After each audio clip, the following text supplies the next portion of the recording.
Well, hi guys. For part two, Hunter, I want to say good job. Really sorry about that. Meant to hit the pause and ended up hitting build video. So, unfortunately, all the good intentions I had of making one 50-minute video means that instead I'm going to have to make one 20-minute video and one 30-minute video. So, irregardless, I'm going to try and move through these slideshows a little bit quicker. I do want to say the last slideshow was a job well done to Hunter Peasy, and had that phone call, ended up cutting that video short. So as opposed to redoing the first 20 minutes, I'm just going to give you guys two separate videos. And again, I apologize that, but let's go ahead and switch gears to women's fight for their rights. And so I've got Clayton and Callie building those, and let's get Callie's pulled up here.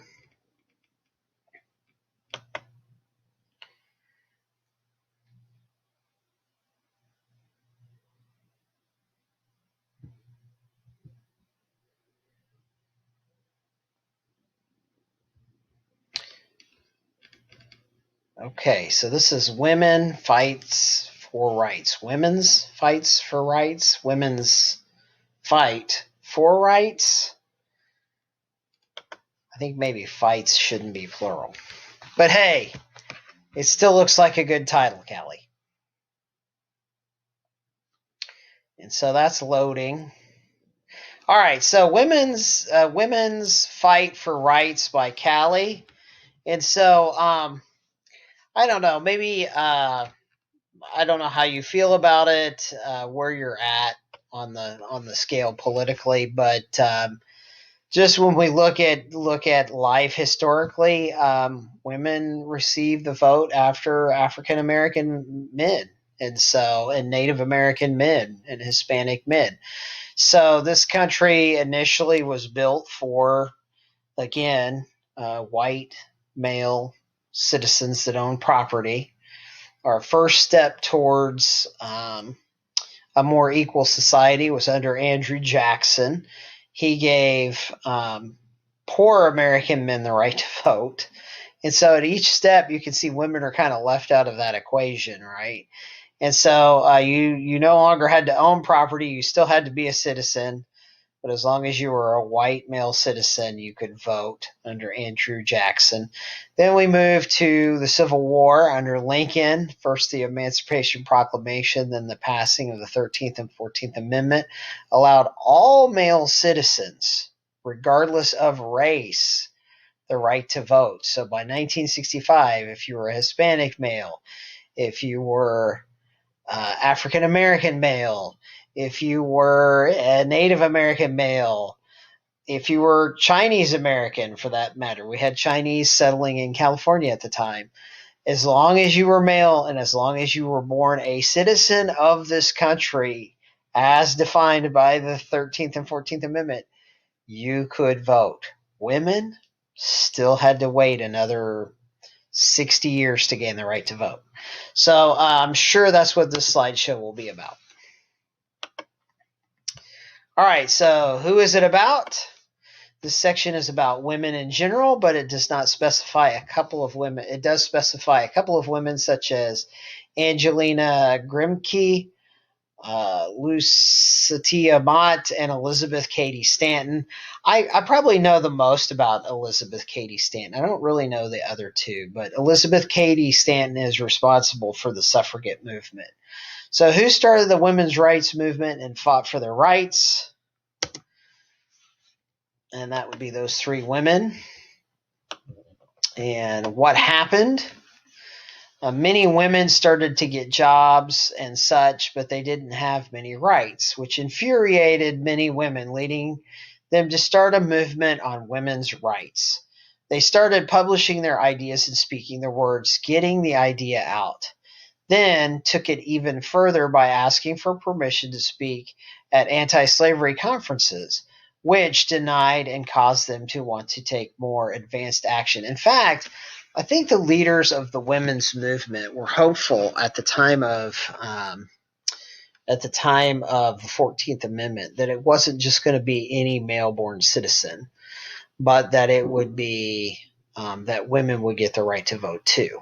And so they were greatly disappointed to find out that like African American men could vote and were considered citizens, but that um, white women could not vote. And that actually, ironically, becomes one of the bigger arguments for the suffragette movement is, hey, white men, why would you let an uneducated African American man vote instead of an educated woman who might vote for the same policies you do? And so I think maybe that gave the movement a little traction in the early 1900s. Okay, when did this happen? This action started to take place in the 1830s and continued through the 1840s, although women's rights continued to be a big topic to this day. So true. All you got to do is look back maybe even just a year ago at the Me Too movement. So where does it take place? This movement took place throughout London, but the women that took place in fighting for rights were from America. So yeah, let me clarify on that a little bit. So the suffragette movement actually starts in England first, and so just like slavery becomes made illegal in England first in the late 1700s. By the early 1800s, the suffragettes are fighting for women's rights in England, and I believe somewhere in the mid to late 1800s, women get the right to vote in England. So that's kind of reflected in the United States. So American women see what English women are doing, and they're taking up the banner of the suffragette movement. Okay, so how does it take place? They fought for their rights at the convention and lost. With this being said, they were very frustrated and wanted to take further action and fight more dramatically for their rights. Okay, so here's a map, and I believe this is an interesting map. So well done on that map, Callie, because this is a great map of when each state made the right for women to vote legal. And notice that you've got Wyoming out here, 1869. So Wyoming is the very first state to legalize the right for women to vote. And finally, all states make it legal for women to vote by 1919. So you can see some of the later dates here. 1918, 1918, 1917. It's happening state by state. And we see that with a lot of things. And maybe we'll see that with abortion. We're certainly seeing it with legalization of marijuana. You have some states that have made recreational use legal, some states that have made just medicinal use only, and then some states still have it banned. And I think right now Indiana is currently one of those states that allows the use of CBD oil and has maybe decriminalized. I don't know. I'd have to look that up. But you can see, like, you'd see a very similar map to that we're looking at right here. And notice this is Map to Victory 1919, right? So this was the kind of the movement state by state. These states are like approving women's rights to vote until by 1919, pretty much everybody's just like, okay, we need to let women have the right to vote.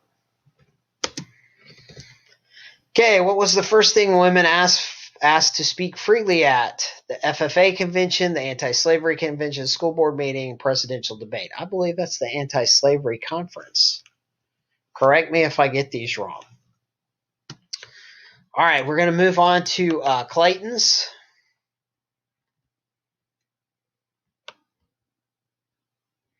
Good job, Callie.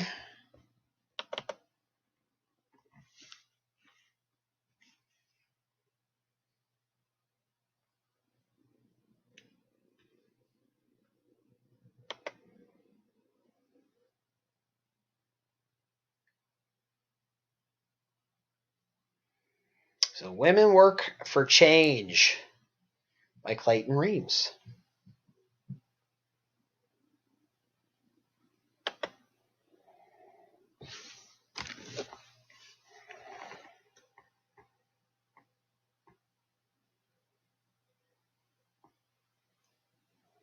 And I'm sorry, this is taking a little bit of time to load. Okay, hey, Wonder Woman in all her different forms. So, Women Work for Change. All right, so who's involved? Who helped create change? Dorothy Dix, Emma Willard, the Grimke Sisters, Female Anti-Slavery Society, and Sojourner Truth.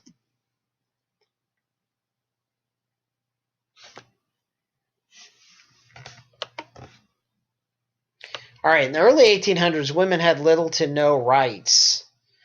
During the drive to reform, American women joined reform groups. Women's voices grew because they were the primary victims of a husband's alcohol abuse. Many abolitionist groups were made up entirely of women. During the 1820s and 1830s, the Northeast provided the first real economic opportunity for women. So, yeah, we see maybe a little bit through the abolitionist movement that there's like, Callie mentioned slave conference, and we're seeing the suffragette movement happening in England. So at the same time, women are starting to, use the abolitionist movement as a platform to speak for women's rights as well as African American rights.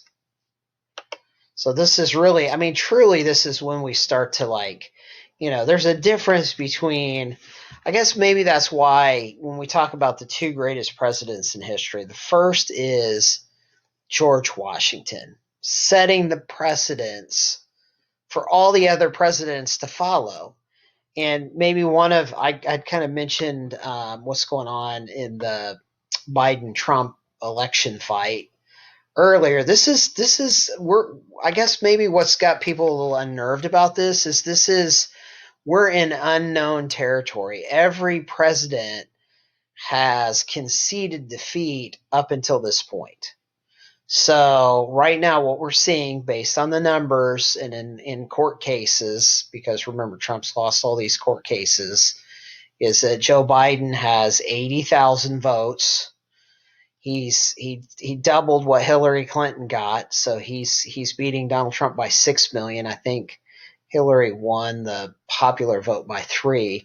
And right now there's 6 states that are being contested, but those 6 states are all showing wins for Biden right now, and then he has 306 electoral votes. So up until this point, we've had some people contest elections before, but nobody has refused to concede. And so that's, you have George going all the way back to George Washington. Every president conceded the loss of an election, and it was thought to be like a really powerful precedent. And it kind of set the example for all future presidents to follow, right? So that's what makes George Washington like the best president of all time. He kind of laid the groundwork for this, to like, how do you step down from power and transition to a new president? Abraham Lincoln gets the top spot because George Washington's America is about white property owning men, right? We get to Abraham Lincoln, and what we start to see is the Emancipation Proclamation, the passing of the 13th and 14th Amendment, which gave all citizenship to all people born within the country, and the right for African Americans to vote. And so you're starting to see like the opening up of society. And so what's happening here is Abraham Lincoln kind of opens the floodgates for essentially all citizens to be treated equally. It was truly a civil rights movement. It's considered the first civil rights movement. Unfortunately, it led to a civil war, but it opened up the country for, women to vote, African Americans to vote, Hispanic Americans to vote. 1865 is really when we start to see the America that we know today. So when did this all happen? This all happened during the early 1800s, all over the United States. Why and how? With the help of these strong women, we are closer to succeeding a world without sexism. These women knew that they needed to do something, and they did so. This is just a small part of what happened during the American Reform. After reforming, American women are now able to vote, hold office, have any job they want, and African Americans are free. So that was Abraham Lincoln. So I don't know who was the greater president. Historians debate it all the time. Abraham Lincoln could not have done what he did without George Washington laying the foundation for it, but we live in Abraham Lincoln's America, not George Washington's America. All right, so question: when did women join reform groups and make a change? The early 1800s. Oh, during Fields class. Okay, yeah, sure. Let's go with that. All right, good job, Clayton. And we're going to move on here to Parker's slideshow.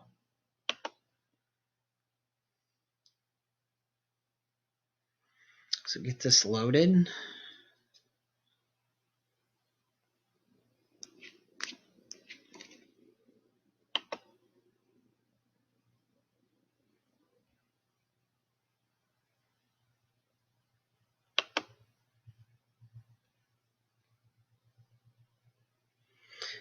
First Women's Rights Convention.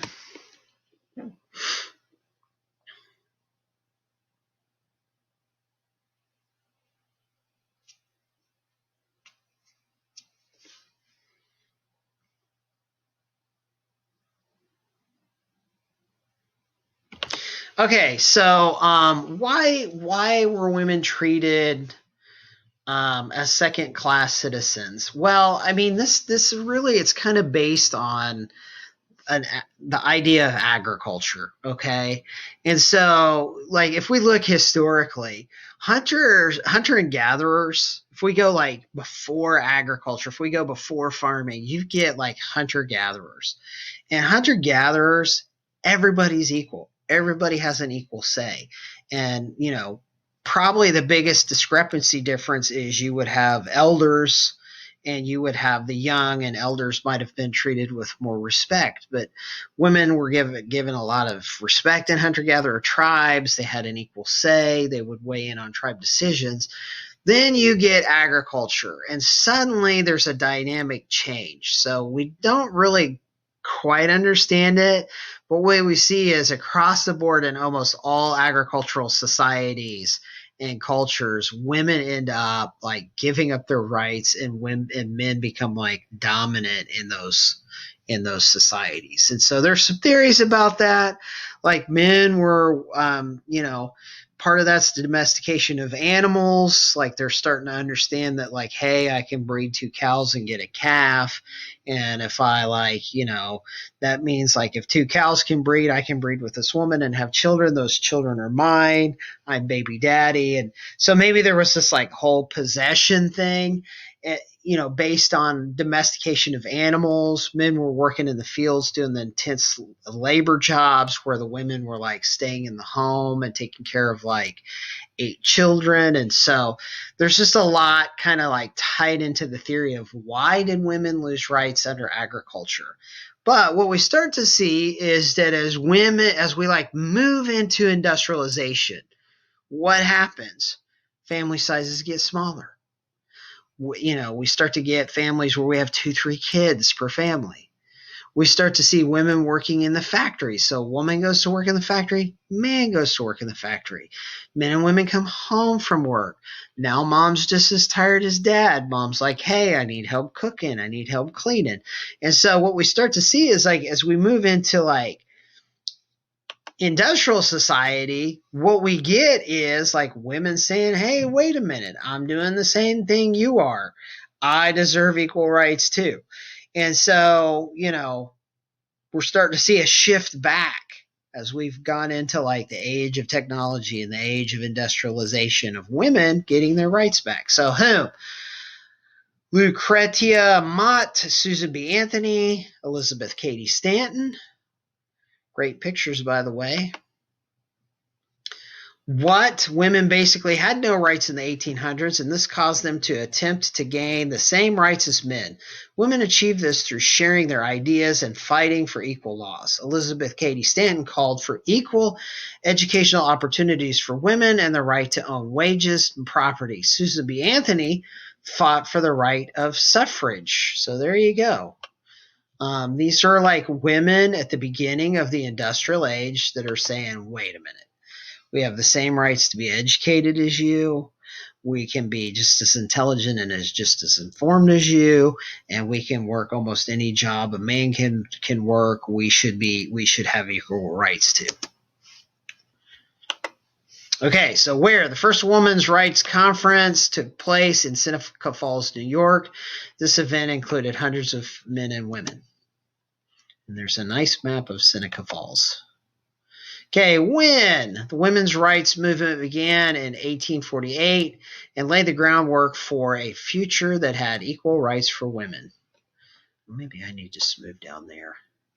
These are great pictures, by the way. Okay, why? After the first Women's Rights Convention, the state of New York passed the Married Women's Property Act. This gave women many property rights that they did not have before. The Seneca Falls Convention began the long fight for the equality of women. Oh, sorry about that. After the first Women's Rights Convention, nope, that's just a fade out. Okay, Married Women. Look at that. Primary source by Parker Smith. I'm going to read a little bit of it. An act has just been passed by the legislature of New York for the protection of the property of married women. A correspondent of the Journal of Commerce says, there has been a misapprehension in relation to this bill. It was called a bill to protect the rights of women. They will protect their own rights. This law will protect their property. A good husband will not complain of it. A bad one should not. There you go. If you're a bad husband, don't complain. There is one omission in the bill, and that is the present statute does not allow a female to make a will. Oh, wow, girls couldn't make a will to pass on their property. That's crazy. Thank you for that, Parker. I didn't know that.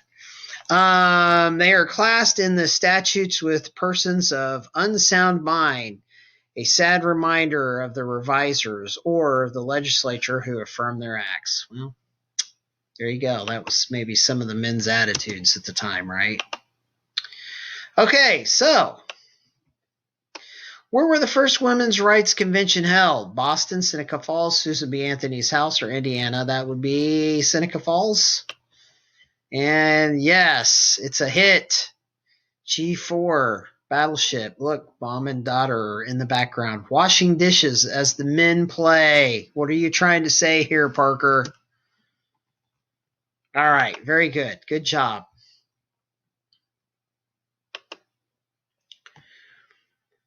Okay, we're moving on to Caitlin Stearns. And we just have a few slideshows left, so not sure how much time I got left on the timer. I'd like to go ahead and get through these. Let me look real quick. Okay, yep. I'll try and pick up the pace a little bit. All right, so another important part in history is what we call manifest destiny, and this is going to bring us into war with Mexico. So, the United States, we were surprised at the end of the Revolution to get as much land as we did from the English. And then in the War of 1812, we really cleared that land of the Native Americans. And so most Americans have viewed America as being like everything east of the Mississippi, right? But then we get the Louisiana Purchase. And from the Louisiana Purchase, people are like, hey, the sky's the limit. Why stop at the Mississippi? Let's just go all the way to the Pacific Ocean. So there's this kind of new, like I guess with the purchase of Louisiana, there's this new kind of view from Americans that, hey, we should have a nation that stretches from the Atlantic to the Pacific. So looking westward, and Americans Seek New Land by Caitlin Stearns. Okay, who? John L. O'Sullivan, an American journalist and American expansionist. So I think, I could be wrong, but I think John L. O'Sullivan coined the term manifest destiny, which was, it was basically, it's our God-given right. It's God's will that we march across the continent and create a nation that goes from the Pacific all the way to the Atlantic. Forget about all the Native Americans that are living out there. Forget about the fact that there's a sister republic, the Republic of Mexico, that owns all this land, which is what we consider the Southwest. Forget that that's there. It's our right to move westward. All right, so a greater America, right? So we're looking at going from the East Coast to the West Coast. People were still talking about Canada, right? But Sullivan predicted the United States would continue to expand until it encompassed all, or at least most, of North America. I think the Canadians disagreed with us on that. Okay, expansionists were beginning to claim land in New Mexico, Texas, and California, all of which belonged to Mexico at the time. So we're getting like really close to the Mexican-American War and the Republic of Texas. Texas, I'm going to throw in there, Texas was the only republic that was not part of the United States. Texas was its own country and actually applied for statehood and applied to be annexed by the United States. There were some Canadian provinces that actually talked about it, especially like the Maritime provinces of Canada, and that's something I'd have to look up. But we're in an expansion phase. So what's stopping us from taking all this? What's stopping us from taking Canada? And what's stopping us from taking Texas? Something you'll find very interesting. I mentioned this in the previous slideshow. That would be the fact that you've got, for every free state that you bring in, you have to bring in one slave state, or vice versa, right? Because the Southerners want to have a balance of power in the Senate. They're afraid if we absorb all those Canadian provinces, they'll come in as free states, and then the Senate will be dominated by abolitionists. Okay, so when America had expanded to all the Louisiana Purchase by 1830, and then we start to look like, hey, what's out here, right? So Louisiana, kind of, if you put like a pie-shaped wedge in here, I think about Louisiana Purchase kind of coming this way. And then we send Lewis and Clark out here and lay claim to Washington and Oregon. So really we're talking about, Washington and Oregon plus the Louisiana Purchase. And then that's when people start eyeballing like, hey, why don't we take a chunk of Mexico away? And this is a very famous picture of Manifest Destiny. There it is. The phrase Manifest Destiny was coined by John L. O'Sullivan. It was a call for the American people to continue claiming land and expanding the country, usually at the expense of the Mexicans and Native Americans. Yeah, I mean, it was kind of like, it's an open country. Well, what they mean by it's an open country is that there's brown people out there that we can take land away from. Or maybe the thought was brown people don't count. This is open land for white people, right? Either way, I mean, there's a lot tied into Manifest Destiny, right? And so I'll just say this. Manifest Destiny probably was not morally or ethically right. And in fact, there's quite a big case for Mexico to have grievance with the United States of America, but it did make the United States the powerful country that it is to this day. I mean, probably 1/3 of our country came from Mexico. We took 50% of Mexico away from the Mexicans and incorporated it into the United States. That became literally the southwestern part of the country. Okay, so how much land did Sullivan predict the Americans were going to claim? That was what? Most of North America? Was it the entire world? No. All of Western Hemisphere? No. All of North America? Okay, I'm going with B. All of modern day America. I think he was going with B because he was hoping, well, maybe Canada too, right? Correct me if I'm wrong on that, Caitlin.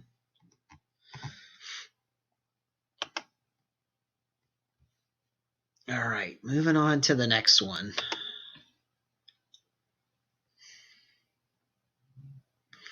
So we've got Jeffy's and Brian's, and we've got, we're basically out of time here. But what I think I'll do is I'll post these two videos. I want you guys to go ahead and watch those in addition to the any Edpuzzles that you have yet to make. Leah, Nikki, and Kaylee, if you guys can get those into me, that'd be great. That way I can go ahead and, when we reconvene, we can do Jeffy's, Brian's, Leah's, Kaylee's, and Nikki's. And then we're gonna call it on that unit. Maybe start to move into the Mexican American War and the Civil War to kind of end out the semester. So I really like kind of what we're doing here. I know I probably need to speed it up a little bit in terms of the slideshows that I'm giving and presenting and stuff. So maybe we'll kind of finish off the chapter with you guys doing another set of slideshows like these. Anyway, have a good week. Good luck with your online learning. I hope these videos work for you. Sorry that it's in two chunks, a 20-minute video and something a little over 30 minutes. But I wanted that to be one 50-minute video, but you can still break it up however you want, and I'll go ahead and post both tomorrow. So good luck. Hope to see you next week.